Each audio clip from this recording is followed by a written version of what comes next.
Monsieur Bayrou à Pau. Alors évidemment, tout ça est du symbole, sans doute, mais je disais, imaginez qu'un tsunami ravage Nice. Ce serait pas à Pau. Et c'est toute la difficulté. C'est-à-dire que les ultramarins ne sont pas tous traités pareil, ils n'ont pas le sentiment qu'ils sont tous traités pareil. Et je voulais vous faire écouter cet échange hier dans le conseil municipal de Pau entre Tunjai, j'espère que je le dis bien, Silgui, qui est un socialiste de l'opposition à Pau, et qui a interpellé monsieur le Premier ministre, et vous allez entendre la réponse de François Bayrou. On n'est pas là pour faire du show, monsieur Bayrou. On n'est pas là pour transformer cette assemblée en plateau de télé. Ce n'est pas notre objectif, ce n'est pas notre vocation. On n'a jamais, me semble-t-il, eu ce comportement ici-là. On est là pour parler de sujets sérieux, graves et qui concernent nos concitoyens. On est là pour porter une parole critique. Moi, la première question qui me vient, c'est qu'est-ce que vous faites là? Vous n'êtes pas à votre place. Vous n'êtes pas à votre place, monsieur Bayrou. Moi, je considère que le fait que vous soyez venu ici, c'est une faute politique. Je ne fais pas du show, c'est une faute politique. Votre première mission, monsieur Bayrou et monsieur le Premier ministre, c'est de prendre l'avion, d'aller à Mayotte, ne serait-ce que de façon symbolique, de montrer à ces gens-là qui vivent dans la misère, qui vivent dans des bidonvilles, qu'on les déconsidère. La seule manière où on parle d'eux, c'est pour les critiquer au sujet de l'immigration. Mais pourquoi je n'ai pas voulu annuler le Conseil de ce soir? Pas parce qu'il y avait urgence budgétaire, mais parce que si je l'avais fait, nos concitoyens auraient dit, ben voilà, c'est évident. Et d'abord, vous auriez dit vous, mais c'est évident. Maintenant qu'il est là-haut, on compte plus pour lui. Alors je vous rassure, j'ai participé à une réunion sur Mayotte depuis les bureaux de la préfecture. Et je vous rassure aussi, le ministre de l'Intérieur était à Mayotte. Il a passé quelques heures dans la journée à Mayotte et il rentre et nous faisons ensemble les décisions, nous prenons ensemble les décisions. D'autre part, j'avais à essayer de former le gouvernement, comme quelques-uns d'entre vous l'ont rappelé. Et c'est pas si facile qu'on pourrait le croire. Bon, mais je vais essayer d'y arriver. Bon, et alors j'ajoute, moi je ne veux pas non plus rentrer dans la polémique, mais pour aller à Pau, il prend un Falcon. Ce Falcon a un prix. Donc c'est toujours la même chose, on demande aux Français de faire des efforts, et puis le Premier ministre, il prend un Falcon, ça coûte les yeux de la tête, il fait l'aller-retour, etc. Donc c'est toujours la même chose, les efforts c'est pour les autres. Moi je prends mon Falcon, je vais à Pau et je fais ce que je veux. Donc évidemment les Français, dans ces cas-là, ils se disent, il y a 2 poids, 2 mesures. Il y a 2 poids, 2 mesures. Je parle même pas de l'empreinte carbone, je ne veux pas rentrer là-dedans, mais la politique est faite de symboles, bien sûr. Et il y a beaucoup de réactions ce matin. Alors, je ne sais pas si vous êtes sur cette ligne-là ou pas. Pas du tout. Les uns les autres. Joseph Massé-Scaron. C'est bien d'ailleurs que vous ne soyez pas sur cette ligne-là. Pas du tout. C'est contradictoire et tant mieux. Pas du tout, parce que on ne peut pas en permanence, notamment sur ce plateau, dire avec justesse que les hommes politiques sont hors sol et que lorsqu'un homme politique qui a été nommé, enfin qui a été élu à Pau, et qui est vraiment enraciné à Pau, choisit d'aller, parce qu'il a été nommé Premier ministre, de faire un conseil municipal, lui faire un procès d'intention et ouvrir la chasse au Bayrou, me semble disproportionné. Pas un procès d'intention. C'est pas un procès d'intention. Je doute que Henri IV, une fois qu'il a eu conquis Paris, soit redescendu souvent à Pau. Et très sincèrement, visiblement, le Premier ministre n'a pas pris la mesure de la catastrophe qui se vient de sévir à Mayotte, parce qu'il y a tellement longtemps qu'on tire la sonnette d'alarme, qu'on sonne le tocsin pour Mayotte, qu'évidemment, quand arrive la plus grave catastrophe naturelle que la France ait connue depuis des décennies, c'est pas un petit coup de vent, c'est la plus grave catastrophe que le pays ait connue. Et que le Premier ministre est en train de tenir un conseil municipal à Lannoy, dans sa ville natale, pour dire on est toujours là, dans une démagogie. Il faut l'écouter quand même. je suis à Pau parce qu'autrement on aurait dit que j'étais là-haut et que je m'occupais plus des gens d'en bas. Eh ben non, on lui demande de s'occuper de la France, des Français. Et les Mahorais, jusqu'à preuve du contraire, sont français. Et ils sont doublement français. Parce que sans doute les Français les plus méprisés, les plus ignorés et les plus agressés, non pas par la catastrophe naturelle, mais par l'incurie de l'État, l'impéritie des pouvoirs publics qui ont laissé construire des bidonvilles invraisemblables depuis très longtemps et qui n'ont même pas pour leurs bâtiments publics, le Conseil général est décapité, la préfecture est à ciel ouvert, l'hôpital est à moitié sinistré, c'est-à-dire que même les bâtiments publics n'ont pas été construits selon des normes anticycloniques dans un territoire qui est régulièrement traversé par les cyclones. Franchement, en général, les ministres vont à Mayotte pour prendre l'air des cocotiers. C'est un voyage très formidable parce que il y a l'aller, il y a le retour, ça prend 2 jours déjà. Et puis sur place, le cabinet se prend l'air. C'est assez peinard finalement d'aller à Mayotte. On prend la pause, voilà, devant les caméras, c'est tranquille. Là, c'est pas du tout le cas. Là, c'est une situation de catastrophe. Tour de table. Non, mais vous avez donné. Non, vous avez donné votre avis. Joseph, vous avez donné votre avis. Joseph, vous avez donné votre avis. Il a répondu. Tour de table. Charlotte. Mon intuition première est un peu entre les deux. J'oscille entre les deux depuis hier soir pour tout vous dire.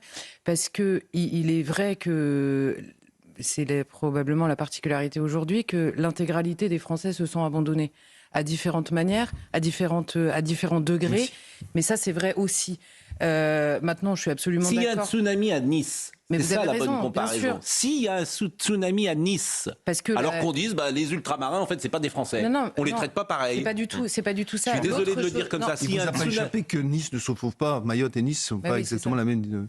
Non, ça vous a pas échappé. Mais quel est le rapport? Il y a 400 000 habitants. Mais quel est le rapport? Mais enfin, c'est incroyable ce que vous dites. Quel est le rapport? Pardonnez-moi, mais quel est le rapport? Mais quel est le rapport? Je suis désolé, tous les Français doivent être traités de la même manière. C'est pas parce que vous êtes à 10 000 km. Enfin, cet argument est nul et non avenu. Non, faut savoir. Il faut larguer les amarres. Si on n'est pas capable de développer, de tenir. Écoutez, vous êtes allé en Guyane. Moi, je connais Mayotte. Vous voulez un langage de vérité sur Mayotte. Le problème de Mayotte, ça commence en 2011, lorsque Jacques Chirac accepte que Mayotte devienne un département. Il faut avoir le courage de le dire. Voilà. Dites-le, je crois que c'est pas non plus un courage de dire ça extraordinaire. Si. Pardonnez-moi. Parce que les envolées lyriques sont faciles. Non, mais pardonnez-moi, je connais la situation de Mayotte. Un député qui s'appelle Henri Jean-Baptiste, élu en 86. C'est pas une question de courage de dire une vérité, en l'occurrence. Bon, Charlotte Dornelas. S'il vous plaît. La chose qui me fait le plus hésiter, c'est que dans ce genre... Vous séparez autrement. Je mettrais Vincent Herouette là. Dans ce genre de situation, vous voyez toujours et les secours et les forces de l'ordre qui vous disent quand les huiles débarquent, c'est la catastrophe, ça nous empêche de travailler. C'est ça la vraie chose qui me fait dire. Et on a vu la réaction samedi soir. François Bayrou avait l'air largué, pour tout vous dire, et Bruno Retailleau avait l'air d'avoir les choses un peu plus en main. Donc qu'il soit sur place lui et que François Bayrou n'y soit pas, je pense que pour les Mahorais, ça ne changera pas l'organisation. Écoutons Yael Braun-Pivet qui a pris la parole, et puis je salue Christine Kelly qui nous regarde et qui dit heureusement que tu es là pour défendre l'outre-mer. Christine la défend beaucoup mieux que moi, les territoires d'outre-mer, mais j'imagine, ces gens-là, ils se disent mais enfin vous nous prenez pour des imbéciles, on est des sous-français. Écoutons Yael Braun-Pivet. Et j'aurais effectivement préféré que le Premier ministre, au lieu de prendre un avion pour Pau, prenne un avion pour Mamoudzou. C'est pas à moi de le juger, mais en tout cas, je pense que dans ce type de circonstances, il faut être à 100% mobilisé sur la gestion de la crise. Bon, ça commence bien, vraiment, le ministère de M. Bayrou. Écoutez Olivier Faure. La place du Premier ministre, effectivement, n'était pas à Pau hier soir. La priorité, c'est Mayotte. Et j'ai eu du mal à comprendre, y compris la sortie sur le retour du cumul des mandats, qui n'est pas du tout une priorité pour les Françaises et les Français. Et même si on me parle régulièrement sur les marchés de pouvoir d'achat, de services publics, des retraites, jamais personne ne m'a parlé ni de proportionnel, ni de retour du cumul des mandats. Et donc là, il y a effectivement une forme... je sais pas, le Premier ministre s'égare quand il évoque ces sujets qui ne sont prioritaires ni dans la période, ni pour les Françaises et les Français. Et je souhaite qu'il revienne aux considérations qui sont celles qui nous sont rappelées en permanence. Yael Braun-Pivet, d'ailleurs, qui avait été ministre des Outre-mer. Très éphémère. 4 jours. Oui. Moi, je... Pour Bayrou, c'est le cumul des mandales. Hein. Oui, c'est le cumul des mandales. Mais il faut se poser la question, si le Premier ministre était mahorais et qu'il y avait une catastrophe naturelle à Pau, un tremblement de terre, que la ville était dévastée, qu'aurait dit M. Bayrou si le Premier ministre mahorais avait décidé de tenir un conseil municipal, de rentrer à Mamoudzou ou autre? Non, mais qu'aurait dit M. Bayrou? Charlotte. En revanche, vu l'état d'abandon réel des Outre-mer et de tous, et avec des personnes qui manquent d'eau, enfin des trucs inimaginables. Allez en Guyane, France. moi je vous parle toujours de la Guyane, c'est invraisemblable. Christine parle souvent de la situation en Guadeloupe, vous avez tout, Nouvelle-Calédonie. Alors c'est vrai aussi, il faut le dire, et je l'ai dit tout à l'heure, c'est mieux qu'Haïti, c'est mieux que la Havane, c'est mieux que toutes les îles. C'est la France, quoi. Oui, mais oui. quand elles demandent, c'est parfois les Outre-mer demandent leur indépendance. Non, mais quand on dit, revenons sur Mayotte, quand on dit c'est mieux que les Comores, c'est vrai, mais seuls les Mahorais ont choisi de devenir français. Alors vous voyez, il y a la réunion de crise à Beauvau. Moins bien que les Seychelles. Hein. Vous voyez. Non mais attendez, juste une chose, Charlotte, parce que l'abandon est tel que si toute la classe politique en profite, sachant qu'ils n'ont rien fait et qu'ils ne parlent pas de Mayotte le reste de l'année non plus, pour aller se positionner eux-mêmes dans cette polémique, ça va être vite insupportable. Aussi, c'est la deuxième chose. Et dans le conseil municipal, quand le monsieur, je ne sais pas quelle est son étiquette politique, mais attaque Bayrou en disant on ne parle des Mahorais que pour les attaquer sur le plan de l'immigration, je note que quand on parle des Mahorais sur le plan de l'immigration, c'est surtout pour les défendre en l'occurrence. C'est pas pour les attaquer précisément. Et quand l'extrême gauche, parce que je ne connais pas son étiquette, mais à mon avis c'est plutôt de ce côté-là de l'échiquier, quand l'extrême gauche refuse qu'on aborde cette question-là avec les Mahorais sur la submersion réelle migratoire qu'ils subissent, c'est eux qui les abandonnent en l'occurrence. Écoutez, voyez cette réunion de crise à Beauvau hier avec le président de la République qui était là et on va pouvoir également terminer cette partie avec beaucoup de réactions hier d'ailleurs que vous avez peut-être vu défiler. Guillaume Bigot qui a dit manque de peau pour Mayotte, nous avons un Premier ministre à mi-temps, affligeant, Clémence Guettet, Bayrou n'assistera qu'à distance à la réunion de crise sur Mayotte, Arthur Delaporte, tous ces gens souvent à gauche, et puis il y avait la polémique Falcon. Alors évidemment qu'elle est sans doute picrocolline, la polémique Falcon, mais comment vous dire, elle dit beaucoup, moi je trouve souvent, je dis le détail n'existe pas. Le détail n'existe pas. Donc tu prends ton Falcon et tu t'en fiches. En fait. Mais oui, tu t'en fiches. Je peux pas vous dire autre chose. Le Premier ministre, il n'est pas obligé de prendre un Falcon pour aller à Pau faire un conseil municipal quand même. Ou alors, faut dire aux gens. Ça met 5 heures. On peut aussi décider mais les efforts, c'est toujours pour les autres. On est tout à fait d'accord. Et c'est toujours pour les autres. C'est-à-dire que vous demandez aux Français de faire des efforts et au plus haut niveau de l'État, ces efforts ne sont pas faits symboliquement, alors que ça pourrait être fait différemment. Il peut faire en visio son conseil municipal. Enfin, faut pas nous raconter de salade. Ça, on est d'accord. Je suis désolé, pendant le Covid, il le faisait en visio. Donc qu'il le fasse en visio. Qu'est-ce qu'on aurait dit s'il avait fait en visio? C'est pas grave. Qu'est-ce qu'on aurait dit? Il aurait dit qu'il méprise les gens. Mais si, mais bien sûr que si. Richard Millet, qui n'a pas pris la parole, non. Mais si. Mais dites-moi. Non, attendez. Richard Millet, qui n'a pas pris la parole, et votre avis nous intéresse. De l'avis de Charlotte et de M. Avoué, mais il me semble que ce qui est dangereux dans cette affaire, c'est peut-être que les Azerbaïdjanais peuvent s'intéresser aussi à Mayotte après la Nouvelle-Calédonie et les Antilles. Vous voyez, quand l'État fait défaut, il y a toujours des puissances étrangères qui s'y intéressent. Bon, comme en Nouvelle-Calédonie également. Et en Martinique, on a vu leur... Bon, voyons le sujet de Kinson sur Mayotte, parce que c'est évidemment dévasté. Et puis on écoutera le maire, on lira plus exactement le maire de Mamoudzou, puisque, alors, c'est quand même extraordinaire, je ne peux pas vous faire écouter le maire de Mamoudzou. Vous savez pourquoi? Parce qu'il est républicain. Donc, en temps de parole, je n'ai pas le droit de vous faire écouter le maire de Mamoudzou. Donc, je suis obligé de rapporter par écrit ce qu'a dit le maire de Mamoudzou. Parce qu'en plus, les gens, ça n'arrive pas au cerveau de la même manière quand c'est écrit que quand c'est parlé. Donc, j'ai le temps de parole, de l'ARCOM. En fait. Autorité indépendante, autorité administrative indépendante. Pas de légitimité du peuple, autorité indépendante, mais qui prend des sanctions. On l'a pris pour la haute autorité de santé, pareil. Oui. Toutes les autorités administratives indépendantes, je ne suis pas loin de penser qu'il faut un trait de plume dessus. Elles n'ont aucune légitimité. Aucune. On va vous acheter une tronçonneuse. Mais non, mais c'est au ministère de la Santé. Le ministère de la Santé, il est... Comment dire, vous avez voté pour un programme. J'ai pas voté pour ces gens-là. Je suis désolé, c'est de l'argent public. L'autorité administrative indépendante, elles n'ont pas de légitimité. À mes yeux, maintenant, peut-être aux vôtres. Et voyons le sujet de Kinson sur Mayotte. Sous les décombres des bidonvilles, les secouristes s'attendent à trouver de nombreuses victimes. Pour les survivants privés d'eau potable, ils sont menacés par une crise sanitaire. Et l'hôpital? Bien sûr. Alors l'hôpital, c'est l'hôpital. Il reprend son concours vital, eau, électricité. Ouais. En revanche, il y a encore des services qui sont défaillants. Je pense à la réanimation. Réanimation, urgence. Le bloc. Est-ce que le bloc... Il y a deux blocs qui fonctionnent. Pour Bruno Retailleau, qui passe en revue les troupes, il est urgent d'agir. Sous 48 heures, ces usines de traitement de l'eau potable fonctionneront à peu près à hauteur de 50% de leur capacité. Et d'ici une semaine, le préfet de Mayotte nous indiquait ce soir qu'on pourrait même atteindre 95%. Au printemps, une épidémie de choléra s'était propagée dans plusieurs bidonvilles, faisant au moins 7 morts. Cette résidente prend conscience de l'apocalypse.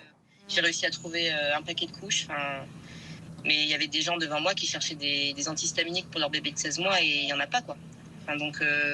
Donc si on n'est pas vite ravitaillé pour certains traitements ou autres, il y a des gens qui vont vraiment souffrir. La première urgence a été d'évacuer les malades vers La Réunion.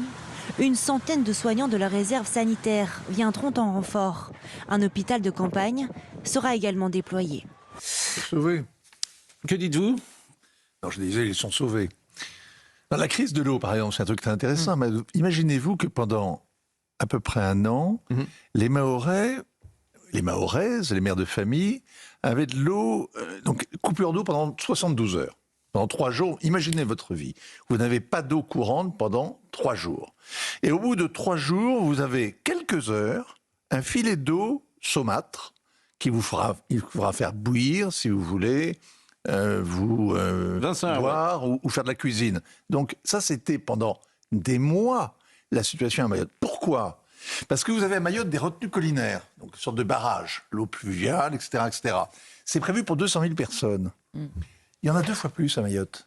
Il y a 400 000 personnes. Alors il y a la croissance démographique, et puis il y a une immigration qui n'est absolument pas contrôlée. Donc tout est submergé en réalité. Tous les services publics sont submergés. C'est-à-dire que le problème de l'immigration, c'est pas un problème théorique sur le droit du sol, hérité de la Révolution, etc., etc. C'est un problème constant, quotidien. Vous avez une véritable impossibilité à vivre à Mayotte. Vous allez à l'hôpital avant qu'il ne soit décapité par la tornade. Vous devez avoir une quarantaine de médecins. En réalité, vous en avez 14, dont un seul qui est permanent. Tous les autres sont des vacataires étrangers. C'est-à-dire que tout le monde s'enfuit. Quand vous êtes submergé par l'immigration, les Mahorais d'origine, quand ils le peuvent, ils partent. Ils partent ils partent à La Réunion. Mais en France, dans leur métropole. Voilà. Moi, hier, j'ai eu une jeune fille qui avait 18 ans, qui est arrivée à Paris pour faire ses études à 18 ans. Elle a aujourd'hui une petite trentaine d'années. Elle a fait toutes ces études-là, elle a trouvé du job là. Elle n'avait pas des nouvelles sur Europe 1, nous l'avons eu, elle n'avait pas des nouvelles de ses parents, ni de sa famille, ni de ses grands-parents, parce qu'aucune liaison ne marchait. J'espère d'ailleurs qu'on l'aura tout à l'heure. Je crois, elle s'appelle Amina, de mémoire. Et je crois que nous l'aurons tout à l'heure, je l'espère, en tout cas entre 11h et 13h, pour avoir des nouvelles. Mais effectivement, et c'est ce qu'elle dit, elle dit, il n'y a pas de possibilité. Donc, je ne suis pas revenu travailler à Mayotte. Et toute l'économie, c'est une économie coloniale. Oui. C'est-à-dire que les seules ressources, c'est les ressources de l'État. Il n'y a pas une seule entreprise en réalité à Mayotte. Il n'y a pas d'agriculture à Mayotte. Il y a pas de Vous l'avez dit hier, le carillon d'Europe 1 avec notre excellent ami Thomas Hill.